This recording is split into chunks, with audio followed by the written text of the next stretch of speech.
안녕하십니까. 소방 영어를 담당할 이승엽입니다. 저는 유튜브에 치트키 잉글리시 이승엽 영어를 치면 강의 영상이 많이 올라와 있어요. 이번에 소방 영어를 임재규 학원에서 시작을 해서 여러분들과 함께 소방 영어 어떻게 공부하면 되는지 그 얘기를 좀 잠깐 하려고 나왔습니다. 먼저 소방 공무원을 원하는 학생들이 일반 행정직 9급 공무원 또는 경찰 공무원 이런 쪽 수업을 같이 듣는 학생들이 많죠. 어차피 정상에 오르는 길은 하나니까 여러 가지 방법 중에서 괜찮을 수 있어요. 하지만 우리의 문제는 시간이죠. 얼마나 빠른 시간 안에 정상에 도달하느냐를 놓고 봤을 때 효율적인 면에서 일행직 수업이나 경찰 수업을 들을 필요는 없다. 소방 공무원을 원하는 학생들은 소방 영어를 공부해야 된다. 그 이유는 무엇인가? 그 얘기를 지금부터 잠깐 하려고 그래요. 일행직은 할 게 많죠. 문제도 어렵고 범위도 넓고 문법 문제도 많이 나오고 그래서 좀 해야 될 게 많아요. 경찰도 마찬가지고. 그런데 소방은 그렇지 않아요. 소방 영어는 문제가 공개된 게 작년 하반기부터 공개가 됐죠. 그 전까지는 문제가 공개가 안 됐어요. 그래서 소방 영어를 공부하는 학생들이 일행직 9급이나 아니면 경찰 그런 식으로 공부를 한 학생들은 내가 필요한 것은 50만큼인데 100만큼 더 많이 공부를 해서 좋죠. 공부 많이 하면. 그렇지만 효율적이지는 않다. 효율적이진 않아요. 우리가 항상 수업 시간에 하는 얘기, 영어 시험의 경우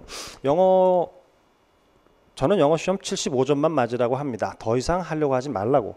왜 그러냐면 영어를 100점 맞으려고 하면 해야 될 게 너무 많아요. 특히 소방의 경우 그렇게 많은 걸 할 필요가 없거든요. 전혀 없어요. 일반 행정직의 경우 하는 게 100이라고 봤을 때 소방은 100까지는 필요 없고 한 50에서 60 정도만 해줘도 충분히 할 수가 있습니다. 근데 그 시간에 그 어려운 영어를 공부하기 위해서 열심히 하면 공부를 많이 해도 좋긴 하지만 효율적이지는 않다라는 거. 그래서 그러면 효율적인 방법은 무엇이냐? 필요한 것만 꼭 찍어서 하는. 그럼 뭐가 필요한지를 어떻게 알아요? 뭐가 필요한지를 아는 방법은 기존에 나왔던 문제가 어떻게 나왔는지를 보는 것이 가장 효과적이죠. 자, 한번 살펴봅시다. 소방 공채 문제와 특채 문제 두 가지로 나누어서 2018년 하반기랑 2019년 상반기 여기도 마찬가지 작년 올해 이렇게 문제를 봤을 때 전체 20문제 중에서 어휘 문제가 5문제 3문제 공채의 경우에 특채의 경우에는 4문제 5문제 다시 말해서 어휘 문제는 한 평균 4문제 정도 3개, 4개, 5개 그 정도가 나온다는 뜻이에요. 그러면 어휘는 일행이나 경찰이나 다 이 정도 수준이니까 어휘는 열심히 착실히 공부를 해야겠네요. 그런데 옛날이랑 달라진 점이 있어요. 소방 특채 문제의 경우 옛날에는 소방과 관련된 어휘들 구조나 구급이나 그런 데에 나오는 그런 어휘들을 특히 많이 외우는 거를 추천했죠. 지금도 마찬가지예요. 그런데 그것이 다는 아니라는 거죠. 일단 기본 어휘들 외우고 난 그 위에 그런 특수한 어휘들을 얹어줘야 된다라는 거 그게 전략이 되겠어요. 두 번째 문법. 문법을 보면 공채에서는 2문제씩 났죠. 특채에서는 작년엔 안 나고 올해는 1문제 났어요. 이게 무슨 뜻이냐? 일행직이나 경찰의 경우는 보통 문법 문제가 4문제 정도 나죠. 5문제 나는 경우도 있고. 그런데 소방 영어는 그렇지 않다. 여기서 굉장히 중요한 점이 있어요. 내가 이번에 이 영상을 준비하기 위해서 유튜브에서 소방 영어에 대한 것들을 쭉 찾아봤어요. 그랬더니 이렇게 문제를 분석해서 이야기해주는 영상이 없더라고 하나도. 난 이걸 이렇게 매번 해오고 있는데 우리 학생들은 그러면 소방 영어를 어떻게 공부하면 되나? 무조건 열심히. 내가 제일 싫어하는 말이 그거야. 무조건 열심히 하는 건 싫어합니다. 우리는 스마트하게 열심히 하는 걸 좋아해요. 문법 문제가 그렇게 많이 나지 않아요. 그러면 문법만 들고 파는 거 어리석죠. 문법 문제가 그렇게 많이 나지 않는데 문법을 위한 문법을 공부하는 그런 거는 필요가 없다는 거죠. 일행직만큼 경찰만큼 문법을 공부할 필요는 없다라는 거예요. 일행직 중에서도 7급 같은 수준 7급 지방직 7급 같은 문제는 문법 문제 상당히 어렵게 나죠. 서울시 문제 어려웠어요. 그렇게 공부할 필요는 없다라는 거예요. 그러니까 소방 공무원을 원하는 학생들은 일행직과 같이 또는 경찰과 같이 수업을 듣는 것은 효율적이지 않다. 그래서 추천하고 싶지 않다. 그럼 어떻게 해야 되느냐? 소방 영어만 따로 수업을 하는 것이 가장 좋다. 그리고 남는 시간에 다른 과목을 또 공부하면 되겠다. 자, 문법 문제가 그렇게 많지 않다라는 소방영어의 특징. 그 다음 회화. 회화 문제는 작년 공채는 2문제, 올해는 0문제. 특채는 8문제, 3문제. 소방 특채 영어는 이름 자체가 생활영어죠. 그래서 생활영어 회화가 많이 나와요. 그래서 대화문, 회화, 생활영어가 많이 나오는 것이 특채 영어다. 그러면 공채와 다른 특채 특징을 특채 특징 또 하나가 나오죠. 생활영어 회화 쪽에 좀 더 신경을 써야 되겠다. 많이 나오니까 특채의 경우에는 그렇다라는 거. 그리고 마지막으로 독해 문제 11, 15, 8, 11. 독해 문제가 보통 일행이나 경찰의 경우에는 10문제 정도 나죠. 그래서 뭐 어휘 4개, 문법 4개, 회화 2개, 독해 10개 요 정도 나는 게 보통 문제라면 우리 소방 문제는 공개된 것들만 봤을 때 11문제, 15문제, 8, 11. 그러니까 많이 나오면 15문제까지 나올 수도 있다라는 거. 그러면 다음 시험, 내년 시험에서도 이렇게 나올 가능성도 있다라는 거죠. 이 독해 문제가 그러면 되게 중요하겠네요. 왜냐? 많이 나오니까. 그러면 자, 소방 영어를 공부하는 우리 학생들은 문법을 열심히 공부하는 것 필요합니다. 문법을 알아야 제대로 해석을 할 수 있으니까. 하지만 문법만 드립하는 것은 안 되죠. 왜? 문법 문제는 많이 나지 않고 독해 문제가 많이 나니까. 자, 그럼 우리가 나아갈 방향이 나오네. 독해 문제를 풀 수 있도록 준비를 해야겠다. 자, 그러면 독해 문제가 어떻게 나오는지 한번 확인해 봅시다. 독해 문제는 역시 마찬가지로 공채와 특채, 작년과 올해 문제 중에서 노란색으로 표시된 이 5가지 주제, 요지, 제목, 주장, 목적 이 5가지 문제를 대입파악 문제라고 하고 문제는 독해 문제는 문제마다 유형이 있어요. 그래서 전체적으로 이 노란색으로 표시한 문제가 대입파악 유형이고 5가지 주제, 요지, 제목, 주장, 목적이 있는데 문제 푸는 방법은 다 똑같습니다. 그것들을 우리가 수업 시간에 할 거예요. 우리는 독해 문제 풀 때 글을 다 읽고 열심히 해석해서 답을 고르는 그렇게 풀지 않아요. 우리는 문제를 딱 보고 어떻게 해야 될지 전략을 평소에 공부를 하고 연습을 하고 훈련을 해서 문제를 보자마자 기계적으로 딱 한 문장 또는 2문장을 찾아서 그거 해석해서 답을 고르는, 다시 말해서 영어를 잘 몰라도 답은 고를 수 있게 만들어주는, 우리 일반 행정직도 그렇고 경찰도 그렇고 소방도 그렇고 다 그렇죠. 제일 문제되는 과목이 뭐예요? 영어죠. 영어예요. 영어가 제일 어려워요. 잘 안 돼요. 영어를 몰라요. 우리 보통 소방 공무원의 경우에 내 평생 영어 공부를 처음 해봅니다. 이런 학생이 상당히 많더라고. 그래서 소방 영어를 하면서 야, 어떻게 너 이것도 모르니? 그러면 저는요 영어를 한 번도 안 해봤어요. 중고등학교 때 뭐 했어? 놀았어요. 그런 학생들이 많아. 몸은 튼튼해. 근데 나는 사실 개인적으로 소방의 경우는 소방직 공무원은 체력이 좀 더, 체력이 한 80%?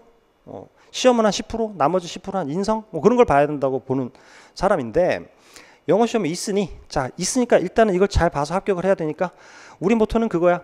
영어를 잘하고 싶니? 시험을 잘 보고 싶니? 우리는 시험을 잘 보는 쪽이야. 영어는 잘 못해도 잘 찍자. 그래서 우리 수업은 찍기 특강이에요. 모든 수업이 전부 다 잘 찍자. 답만 맞추자. 몰라도 답만 맞추자.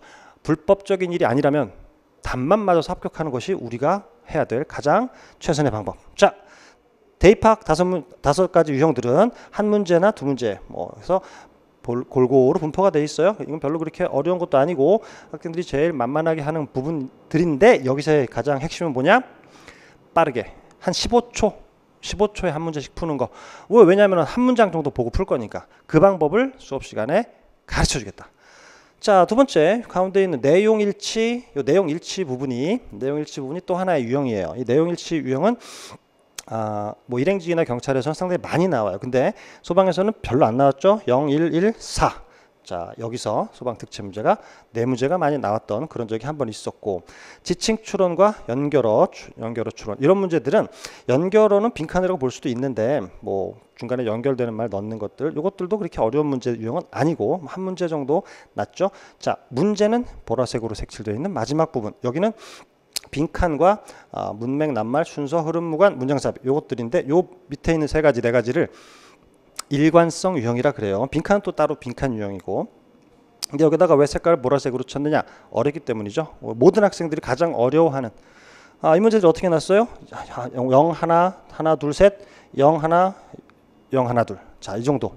그렇다면 빈칸 문제가 세 문제로 많이 난 올해 공채 문제, 학생들이 어려워했겠죠. 빈칸이 많으면 어려우니까 순서 문제가 뭐 문장 삽입 문제가 많이 난 이런 것들 어려워합니다. 그래서 일반적으로는 공채 문제가 특채 문제보다 좀 더 어렵다라고 보는데, 올해의 경우에 학생들한테 이제 이 공채랑 특채 문제를 그대로 시험을 보게 했어요. 그래서 오전에 공채 문제, 오후에 특채 문제 봤더니 똑같은 학생들이 특채 문제 점수가 더 나쁘더라고. 올해 문제가, 올해 2019년 상반기 문제가. 그래서 이상하다, 왜 그런가 했더니 여기에 어려운 문제 유형들이 좀 많이 들어있었다라는 거. 그래서 점수가 좀 낮았던 것 같아요. 자, 어쨌든 이것들도 마찬가지 문제를 푸는 방법이 있어요. 영어 문제를 왜 이름을 다 다르게 냈을까요? 뭐 어떤 문제는 다음 글을 읽고 주제가 무엇이냐, 또 뭐 다음 빈칸에 들어갈 말은, 또는 뭐 순서를 알맞게 왜 이렇게 다르게 했을까요? 문제마다 유형이 다르다는 얘기는 문제마다 푸는 방법이 다르다는 뜻이에요. 그 다른 방법을 가르쳐 주는 것이 내가 할 일이고 우리가 수업 시간에 해야 될 일이죠. 빈칸 문제 어렵죠? 하지만 방법이 있어요. 순서 오름문삽 어렵죠? 뭐 수능에서도 이게 제일 어려워하는 부분인데 전부 다 방법이 있어요. 열심히 읽고 푸는 거 아니라고. 그거 말고 문제마다 유형별로 어떻게 문제를 풀어야 하는지 그게 있다고. 그거를 같이 수업 시간에 해나가자는 거. 자, 그래서 우리 소방영어는 달라요. 뭐가 다르냐? 문법만 드립하는 수업이 아닙니다. 학생들은 물론 문법을 해야 돼요. 왜냐하면 문법을 알아야, 그래야 주어가 뭔지 동사가 뭔지 그런 걸 알 수 있으니까. 그래서 문법은 알아야 돼요. 하지만 문법을 위한 문법은 아니다. 최소한의 문제를 잘 풀기 위한 문법, 우리는 그걸 할 것이고, 그리고 어휘 꾸준히 공부해야죠. 어휘도 외워야 될 것들 따로 있어요. 나온 게 또 나옵니다. 그래서 정리된 것들이 있고, 마지막으로 이제 제일 많이 나오는 독해. 어떻게 독해를 풀 것이냐, 문제마다 푸는 방법이 따로 있다. 그 방법들을 가르쳐 주는 것이 소방영어 수업이 되어야 한다. 그것이 바로 제가 여러분들께 말씀드리고 싶은 요지입니다. 자, 그래서 우리 김재규 학원에서 소방영어를 치트키 잉글리시, 왜 치트키인지 알겠지? 왜 치트키? 문제마다 방법을 알고 빠르면 15초, 독해 문제 빠르면 15초, 길면 30초, 문법 문제는 3초 킬. 그래서 영어 문제 다 풀고 나면 시간이 한 13분 정도에 끝낼 수 있는 그 목표를 향해서 100점 맞으라고 하지 않았다니까. 75점만 맞으면 돼. 충분합니다. 13분. 그리고 다른 과목에 시간을 더 써서 풀 수 있는, 영어가 여러분들의 전략 과목이 되게 만들어주는 그런 수업, 우리 김재규 학원에서 같이 한번 해보도록 합시다. 자, 고맙습니다.